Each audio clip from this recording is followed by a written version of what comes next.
I think with that, we will hand it over to Kathryn Mattie from the University of Chicago for Civic Tech's Evolution Thoughts for the Next Gen. Take it away, Kathryn.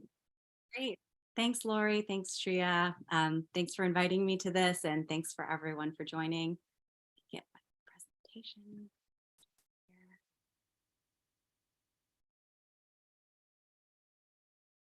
All right, get started. Okay, so thanks again. My name's Kathryn Mattie. I'm the program director for University of Chicago's Master of Science in Computational Analysis and Public Policy degree program.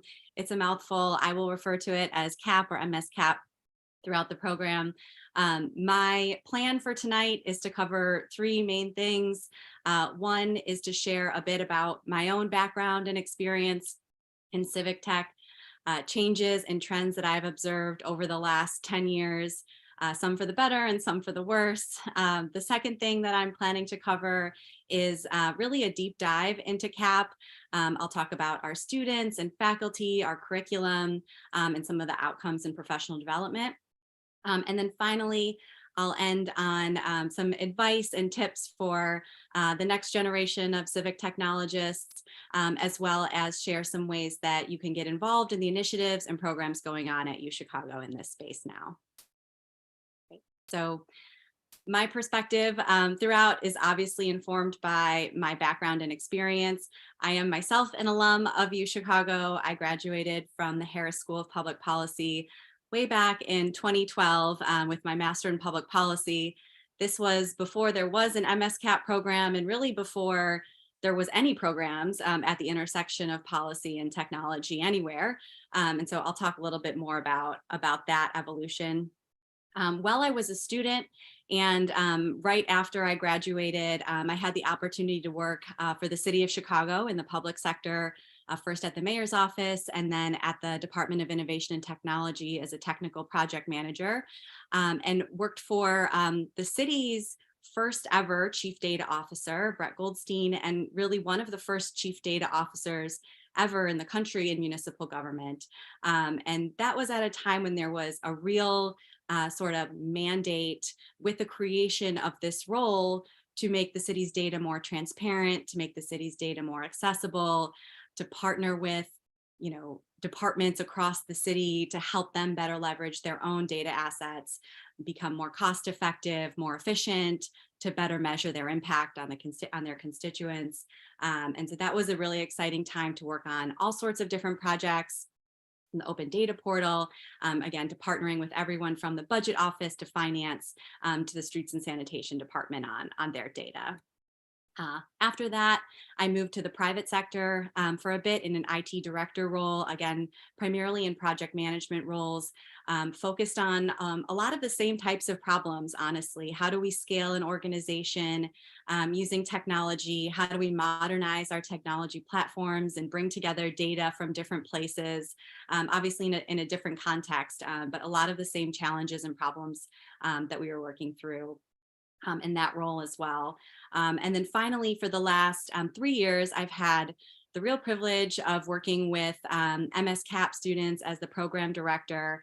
In this role, I oversee student recruitment, academics, curriculum, working through professional development and student engagement, and then engagement with our alumni community as well. So it's a real pleasure to work with these students, and I'm excited to tell you more about the program. So I did some reflecting on sort of this path in anticipation of this talk, and thinking about sort of what things were we talking about 10 years ago, and just when we were really first getting started down this path versus what are the conversations that I'm having with students now and organizations now, and sort of what things have changed. And so I work in education now. So I put together what I'm calling the Civic Tech Report Card. Again, this is just my perspective on trends and things that I've seen change. So let's think about thinking about the things that are kind of in the meet expectations or exceed expectations category.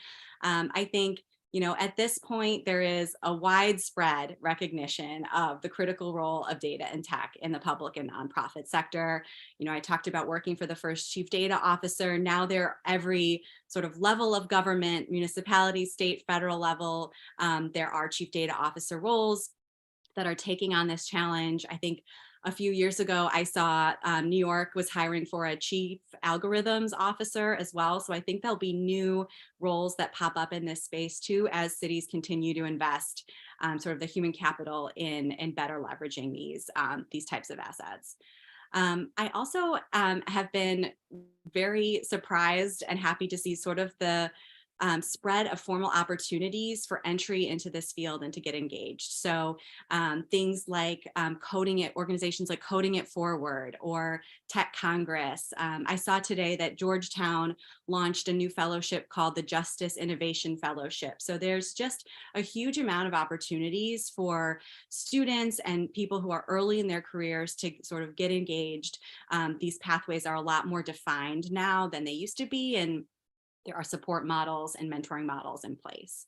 I've also noticed an expanding definition of this field to include all different types of roles and organizations. I think one area that in particular that I've noticed students are getting more excited about is really the intersection of journalism and data and technology. And so thinking about how do those things interact and how can they leverage those types of tools within the field of journalism. I've also had a lot of conversations with students over the last few years, recognizing that data and technology are not always the best solution, and that often they can reflect and really amplify underlying bias and inequities that exist within our institutions and within our data.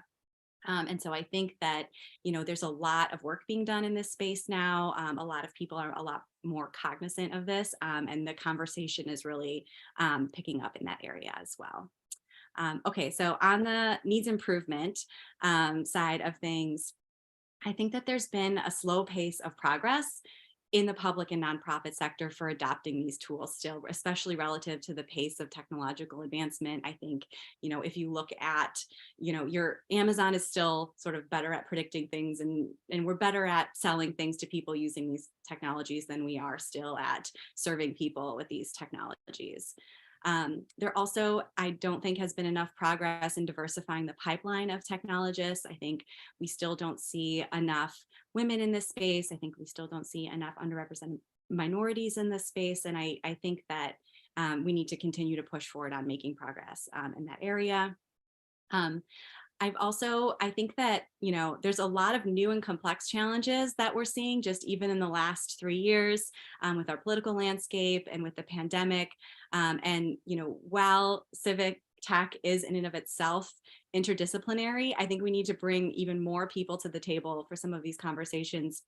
We need more expertise, and obviously there's collaboration is challenging across different fields. And so I think we need to get better about finding ways to collaborate. And then finally, this last one, this might be a little harsh in retrospect here, but I think that we can do better at coming up together with a cohesive vision for what this next phase is. I think, there's a lot of excitement still in this space, and people are doing incredible work. I think you can just look back at the speakers on Chi-Hack Night to find many, many examples of this. But I think, as we're recognizing and being, more open about the limitations of these tools and what they can do and what they can't do, I think we need to think about sort of where does it make sense and where doesn't it make sense to implement them. Okay, so why do I think technology and policy education is so important? So I will caveat all of this by saying that I don't think that there is one correct path into this field. I don't think that there's one better path into this field. But I do think that programs like MSCAPP that train students really at the intersection and build those foundational skills of technology and policy have been shown to be a way to increase the pipeline of people into this field, bring new talent, diversify the talent into this field. And so I think there's a lot of value that can be added in sort of the formal education programmings like like the ones that I'm going to talk about for MSCAPP and others. So I think, in talking to some of the founders of the CAP program, like Ann Rogers, I think one of the kind of original thesis behind the founding this program was that, people in technical roles in mission-driven organizations in the public sector will be more effective if they have subject matter expertise and they understand the policy context in the areas that they work. So I think this seems obvious now, but at the time, bringing these things together and making sure that, people who are implementing solutions understood sort of the history of the problem, they understood sort of the context around the data that they are looking at, they understand the communities that they're going to be working with and some of the history there. All of those things will only make people sort of better at building and designing solutions. The second piece to this is really kind of on the flip side, people who are in non-technical roles in mission-driven organizations, and sort of not everyone out of the CAP program goes into a data scientist or a software engineering role.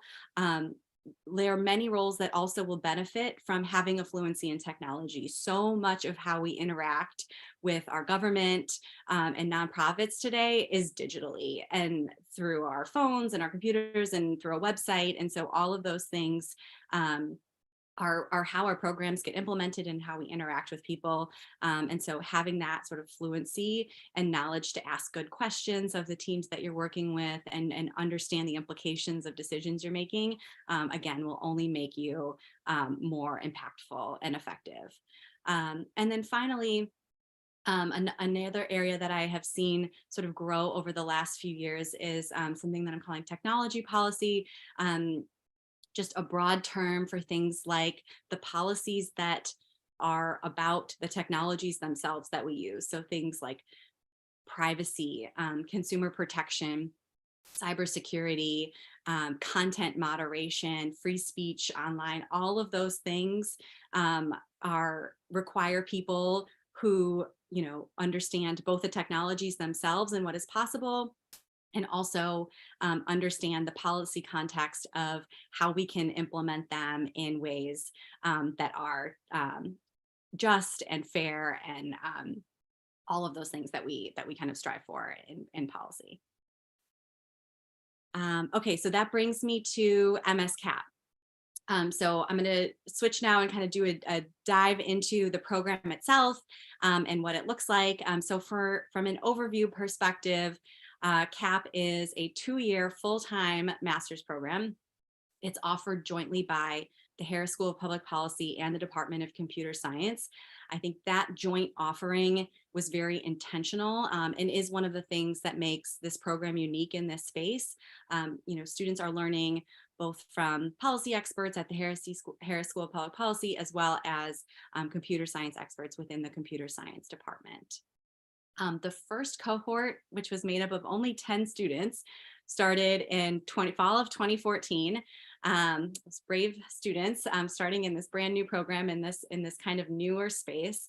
There are now currently 155 enrolled students. That's across both first and second year students.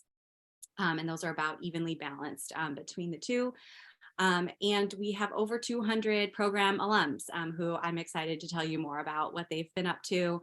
And they've gone on into careers making a positive social impact in all sorts of different roles. And again, thinking, in conversations with the founders, I think some of these paths are things that they never really even imagined when they were starting this about 10 years ago. Okay, so the students themselves, just a bit of sort of demographic information about students. We are about split between US domestic students and international students. The international students in the program come from all over the world. We did a count this morning. There are currently 31 nationalities represented in our current student body in the program, which is an amazing diversity of students. Just to think about being in the room in a classroom and having discussions with students from really all over the world.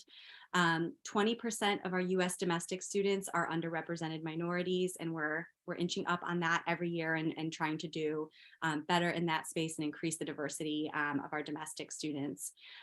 We are about split between men and women, evenly split, which again is very rare for a computer science program.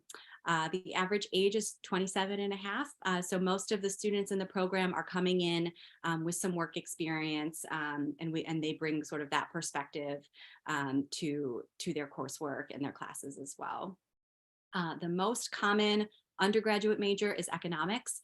So most students are not coming to the program with a computer science background at all. Many of them have been in the social sciences, some in more of the quantitative social sciences like econ, but not many. Most of them do not explicitly have formal computer science training. And then every year, again, I'm just blown away by the wide range of policy interests of things that they want to work on, from climate policy to transportation policy, international development, health policy. And so it's amazing to see sort of how they use their skills and apply them across the areas that they're passionate about. All right, so diving more into the curriculum itself, I probably won't go through this in detail, but I know people are always curious to see kind of exactly what courses are offered, but I'll just talk about a bit about some of the key features and some of the skills that they're walking away with. So as you can see, the first year is almost entirely required classes. And this is intentional. The first year we really think about as a foundational skill building year, so that students can go off in the summer between their first and second year and do a more technical internship, learn more about what they want to do, and then come back in their second year and take mostly elective classes and use that to inform sort of their path and kind of work backwards from the type of role that they want, areas that they want to specialize in, organizations that they might want to work for after the program.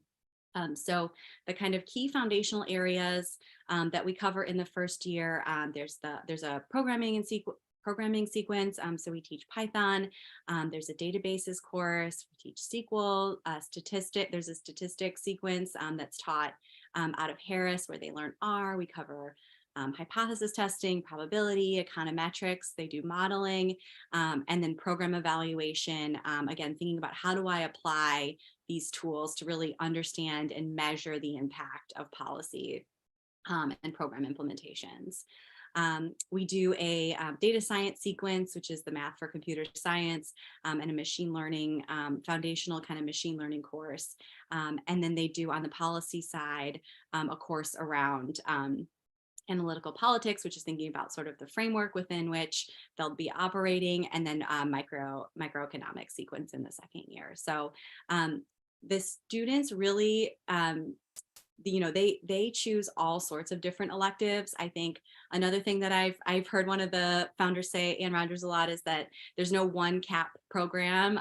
So the level of sort of specialization and flexibility in the second year is what really allows students to go off and do all sorts of different things, and kind of what you'll see has led to sort of a lot of different outcomes and a diverse set of outcomes for students in their career path. I'll also say that more recently in the last 2 years, we've also added a practical experience requirement, which is very not a UChicago thing. I don't know if people have seen, I think this might just be something that I see on campus, but I see these t-shirts around UChicago that it says, yes, it works in practice, but does it work in theory? And so that's just like a very UChicago theoretical focused training. So the fact that we've added this practical experience requirement in the last 2 years is actually a very big step.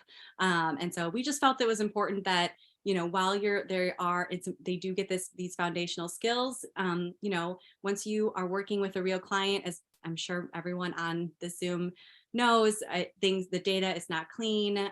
Communication and coordination becomes a big part of the equation for how successful you're going to be. And so having a chance to work on a team and sort of flex those skills before they graduate is important. Here are some of the very cool places where students do internships or RA-ships. You can see that there's some on-campus sort of opportunities for students to get involved in research and work with faculty members. And then many students do, especially over the summer, off-campus work as well, either in government or with nonprofits. And again, we just see a wide variety of ways that they're able to sort of apply their skills and practice the things that they've learned throughout their time in the program. Okay, I want to take a minute to talk about another new initiative, which is part of UChicago's brand new Data Science Institute that just launched, I think, earlier this year. Part of that initiative is education and data science training. And we have been able to offer a civic data and technology clinic course. So this course counts for credit. Students enroll in the course. They work on small teams under the supervision of faculty members and staff members, and they work with real clients in the nonprofit and public sector space on a real problem. They have 9 weeks to execute and build something. It involves a presentation at the end and a deliverable to the client, and students have found this to be just a very valuable way, again, to one, meet that new practical experience requirement, and two, gain real world experience that they can speak to in interviews and really understand sort of what it is like to be in these roles, since many of them are not coming from this space. Okay, so we do, this is a lot of things that we do. And again, being such a technical program, but not requiring a computer science background, does require that we provide a lot of resources for students so that they can be successful.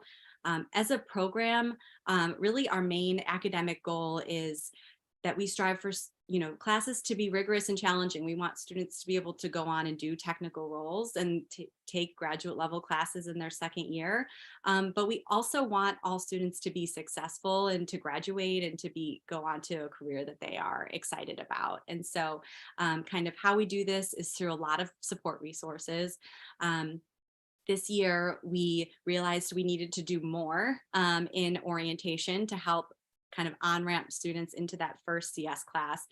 So we rolled out something that we called CAP Camp, which was a 1-week kind of crash course in Git and Linux and basic kind of Python programming. We even did a day of linear algebra in there. And so, we're still sort of evaluating kind of how successful that is, but we just have heard from a lot of alums and second year students that sort of having more preparation for that first course would be helpful. So that's something that we're continuing to build out and will continue to build out. We also offer free tutoring for all of the core required classes.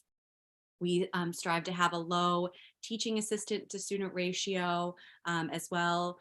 Part of our model is that we hire the second year students to be the teaching assistants for the first year students for their core classes, which we found to be really successful. I think, the second year students have been there very recently. They have a lot of empathy. They remember how the class is run. And so they're able to be sort of really successful teaching assistants and help students in their core courses.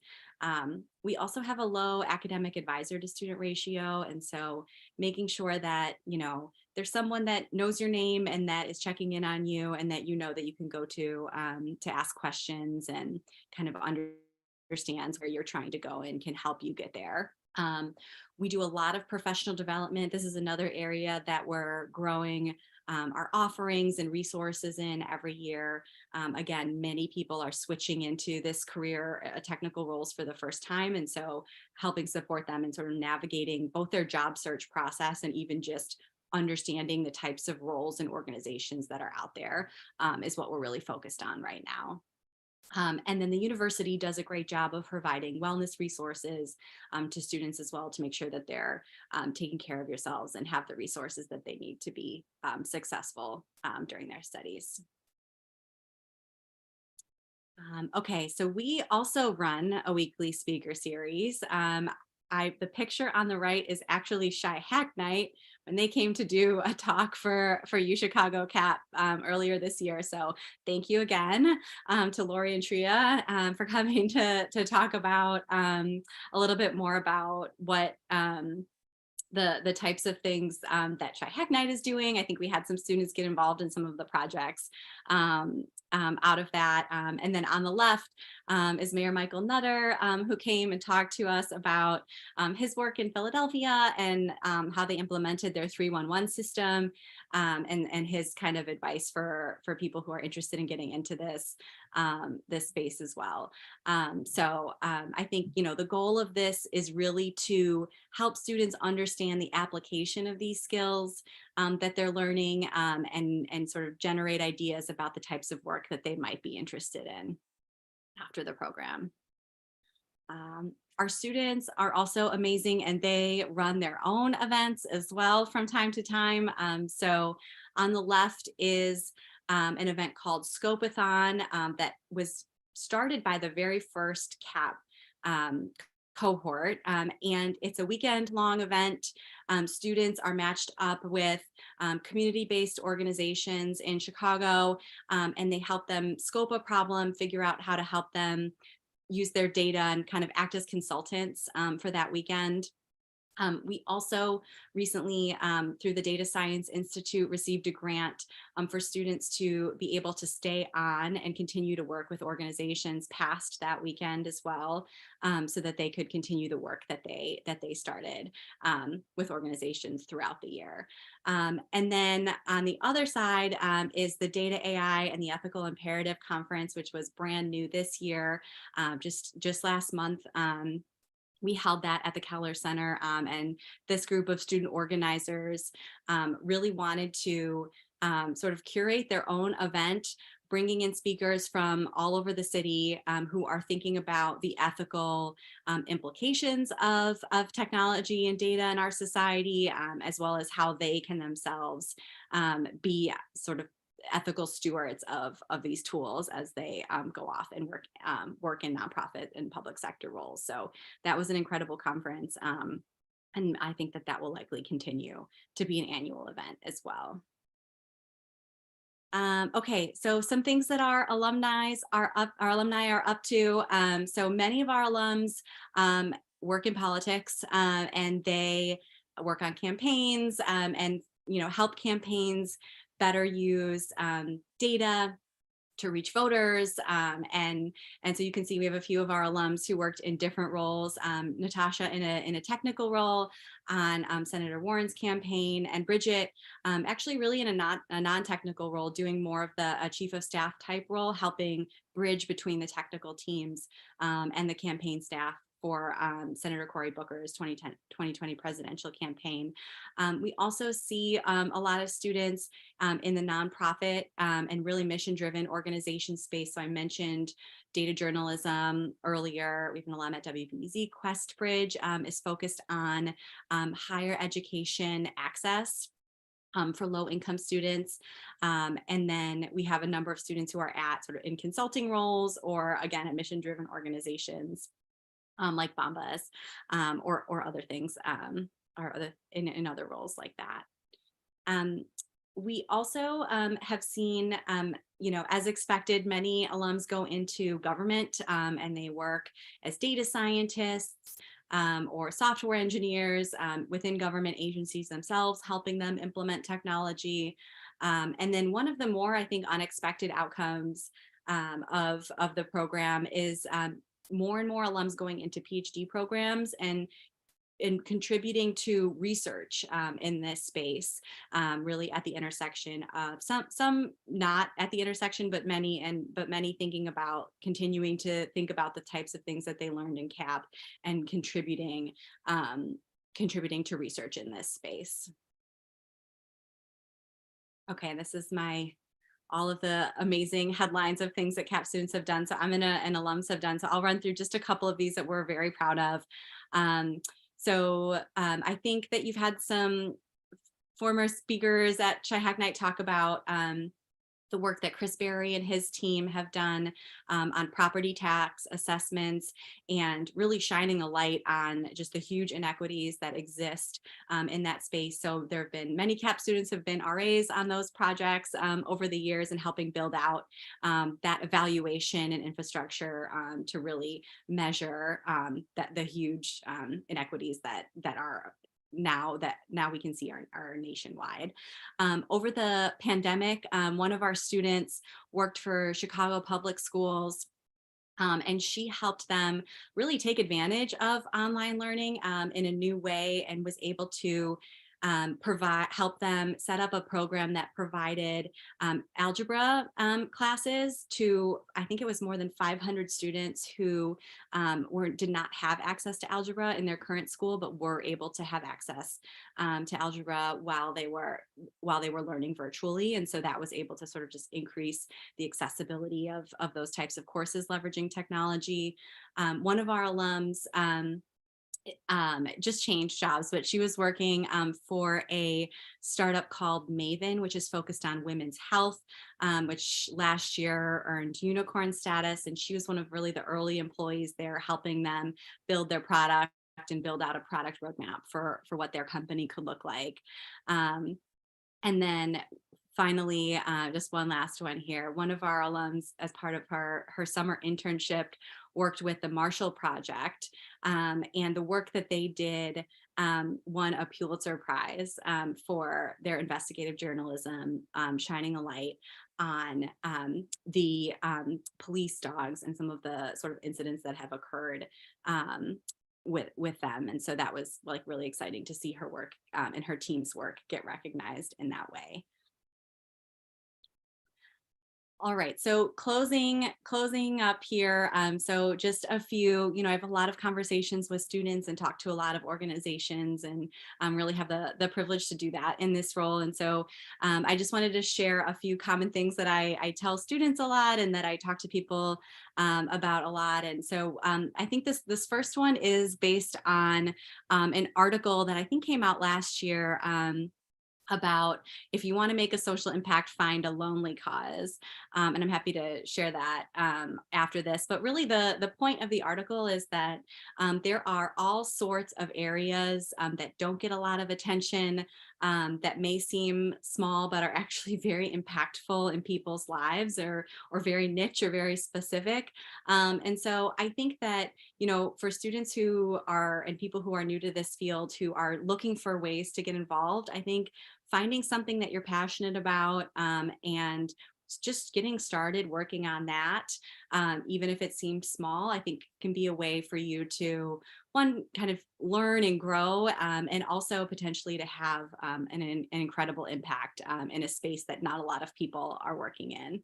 And there's a lot of them.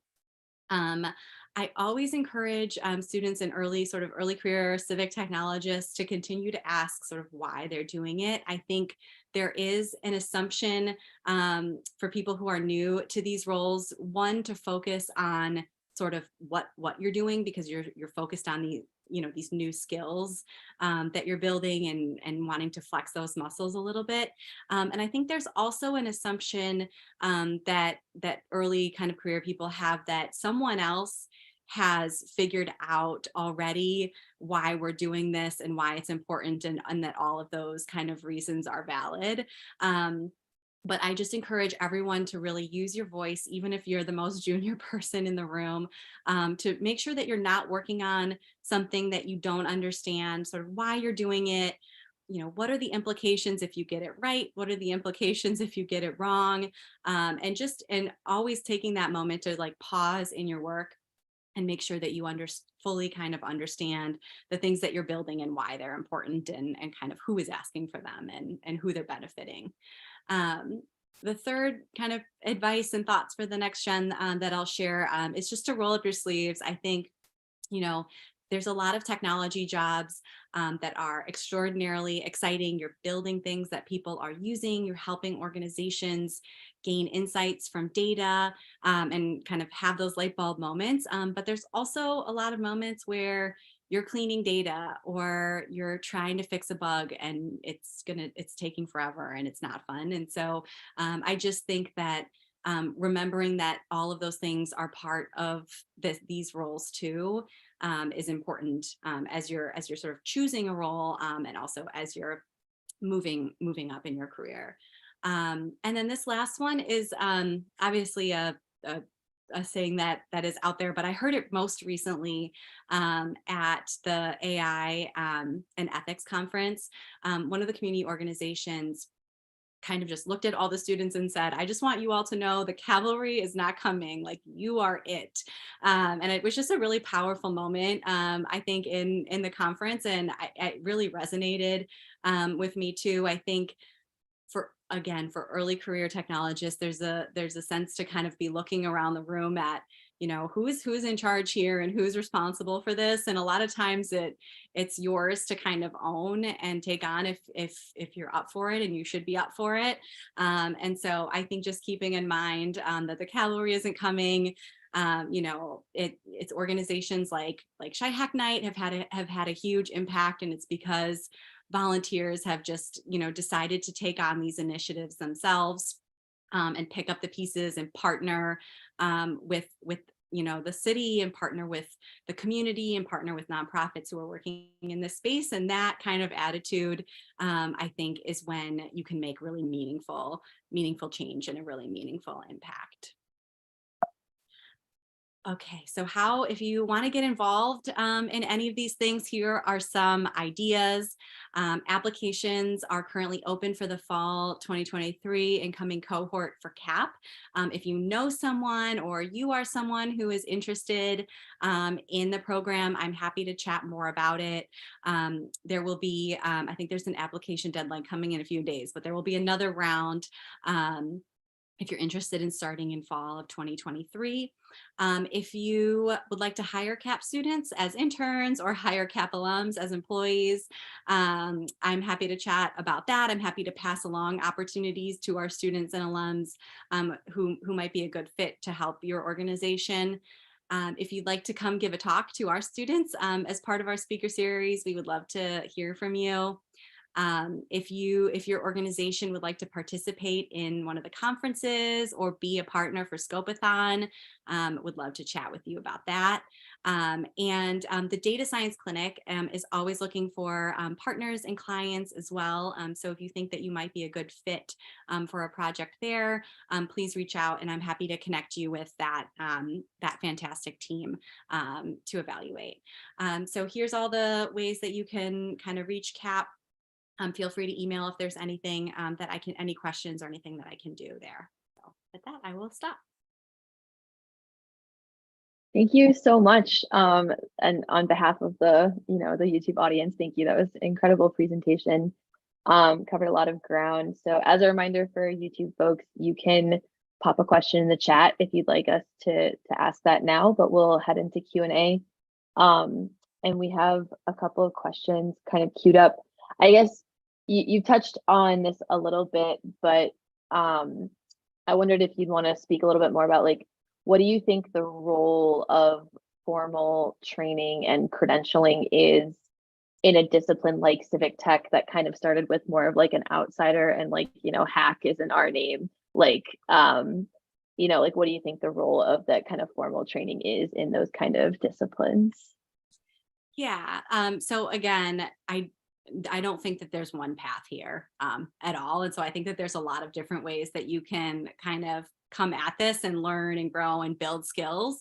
I think some of the benefits of being immersed in a formal program like this, one is really being around so many other like-minded people. I think sort of the community that CAP has formed over the years is incredibly strong. I think they rely on each other as they learn and grow within the program. And I see our alums continue to rely and grow with each other in their professional careers as well. So I think the community and sort of full immersion within a formal training program, I think, is really helpful.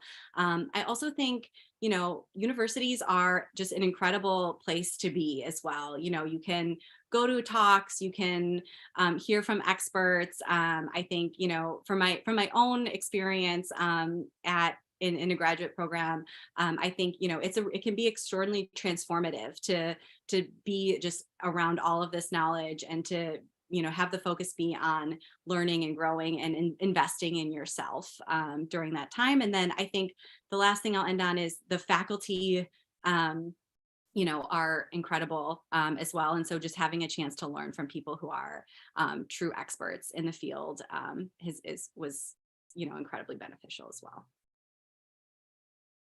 Yeah. Another question we had. So the program has been running since 2014, right? It's fairly recent. What have you learned in the first few years of running the program that you're considering changing up for the future? Yeah, so I think, again, this is a little bit of just things that I've kind of heard from the early days. I think that at the beginning, there was a lot of thinking around sort of like, what are the right classes? And specifically, what is the right order to teach things in? I mentioned how the first year is just completely jam-packed with required classes right now. And so that was based on sort of the feedback that like it was really important for students to do a technical summer internship and be able to go do that roles. And so they wanted that to be completely condensed in the first year. It's obviously there's some downsides to that too. If there's any of our first year students here, they don't get to choose any of their classes for a full year. They're ready to take them and electives and learn the things that other things. But we've been intentional about really consolidating that. So I think just sort of the classes and curriculum, the sequencing and the spacing of them was a big thing early on. And then I think also really the latest thing again is just bringing on that recognizing the importance of practical experience and making that formally part of the curriculum. That makes sense. I kind of related question. Has the student profile been changing over the time? Like, have you noticed that students are coming in with more or less work experience or more or less technical background than the early days of the program? Yeah. So I think that the program is very intentional. Am I saying that right? intentional about making sure that the student body is diverse. And so that is part of sort of the experience of the program. And so that has always been a real focus. I think that in more recent years, we've been getting more applications and admitting more students who are coming from the more computer science and technical side and are here to learn about more and to kind of add the policy on. And so I think that was really not envisioned from my understanding as part of the founding, when the program was founded. The thinking was that this would be a way to bring more people into technical roles, and most of the people coming into the program would be coming from non-technical backgrounds, if not all, which was the case sort of earlier. And so I think now we're just thinking about sort of what do we need to do potentially to adjust and making sure that everyone is sort of getting the most out of their kind of 2 years of experience while there is a more sort of diverse set of backgrounds coming in. Intentional, that one's gonna get me. No, yeah, that definitely makes sense. So UChicago has a really powerful place in the community as one of the most prestigious academic institutions in the world. So I'm curious how the program kind of engages with and supports the surrounding community. Yeah. So a couple of thoughts on that. So I think first, I think this sort of the like prestige of coming to UChicago is something that I spend a lot of time talking to students with a lot, to be honest with you too. And just like, there's a huge imposter syndrome that almost all of our first year students are kind of coming in with, that like, do I even belong here? And can I do this? And things like that. And so I think that's just like one thing that I wanted to talk about. As far as sort of engagement with the surrounding community, I think, the university and our program, we all need to do better there and making sure that we're, being an active member of the community. I think Scopathon has been a really successful way to start to bridge some of like our students with the community and give them a chance to like really contribute back. And I know that was part of the intention of founding the event, and they have the student organization that runs it is called Southside Civic. And the intention of that was really to be a good partner. And I think, you know, there's been a lot more exciting work in the last few years, and with this grant that we just got, that will allow us to continue to build those partnerships with the surrounding community as well. For sure. One other kind of more technical question: how do you decide what technology and like which programming languages to include, and how often do you like reassess that? Because Python, R, SQL, I think you mentioned.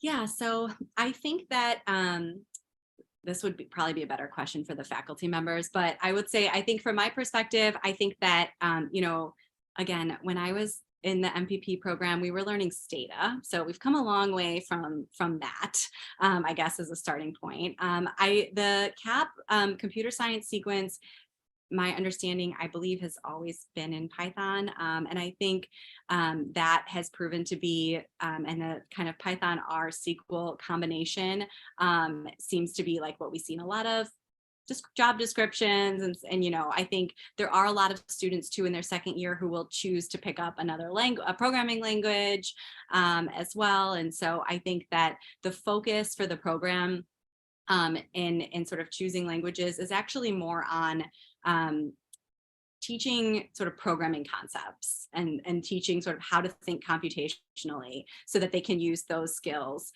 with sort of whatever tech stack they are thrown into in their roles. Yeah. So I'm sure a lot of people either tuning in or watching this after it's uploaded on our channel are interested in applying to the program. So I'm curious if you have any advice for people who are, you know, interested in applying and, you know, along the lines of like what you look for in someone. Yeah, happy to do that. So I think, you know, the biggest thing that we look for is, you know, this is not a computer science program, right? This is a public policy and computer science program. So the committee is really focused on sort of motivation statements and making sure that we're admitting people who want to take this skill set and go make the world a better place in sort of whatever area that they're passionate about. And so I think that's a critical thing. Part of the application process is letters of recommendation. And so the committee looks really closely at those. My kind of 2 cents on that is to pick people who know you really well and can speak to you on a personal level and have either worked with you or been an instructor. And then from an academic perspective, I always want to reemphasize that you do not need a computer science or technical background to apply to the program. That's a common misconception. The committee does look for sort of, you know, at your transcripts and things like that for just sort of academic performance. But we have art history majors, theater majors in the program right now too. So that's a common misconception that that's a requirement. Yeah, thank you for laying that out. I think just our last question here, a little bit kind of related to the application process or access. Like you mentioned, aiming for diversity in the program and also equity kind of goals. Do you have are there scholarships available? Are there things that people can do to limit like cost barriers to attending the program? Yeah, so as part of the application process, we try to make it as easy as possible. There's a little box that you check that says that you would like to be considered for merit scholarships. Right now, we just have merit-based scholarship funding. So most students do get some form of merit-based scholarship when they apply to the program. So absolutely would encourage you to make sure that you check that box so that the committee can evaluate that as well. And then many of our students are able to get third-party funding, and we have a really comprehensive list of funding that's available from third parties on the website. And that is, again, a lot of those are focused on sort of STEM education and diversity in education and bringing more women into STEM fields. And so a lot of our students have been able to apply for and be awarded scholarships in that space as well. Yeah, thank you for explaining that. I think that's all we have time for. So thank you again so much, Kathryn, for a great presentation. And I think, Josh, if you're able to share the slide one more time with the URL, if folks want to join our post-presentation Zoom call, that'll be starting in a second here at bit.ly/chn-remote-zoom. Oh, here it's coming up. So folks, please feel free to join us over there for breakout group pitches and introductions. And I think with that, Shreya, we will do our Hack Night catchphrase. So I don't know if you like 1, 2, 3, go forth and hack. Oh no. Yeah, thanks everybody. We hope to see you on the other Zoom. Thanks. Thank you.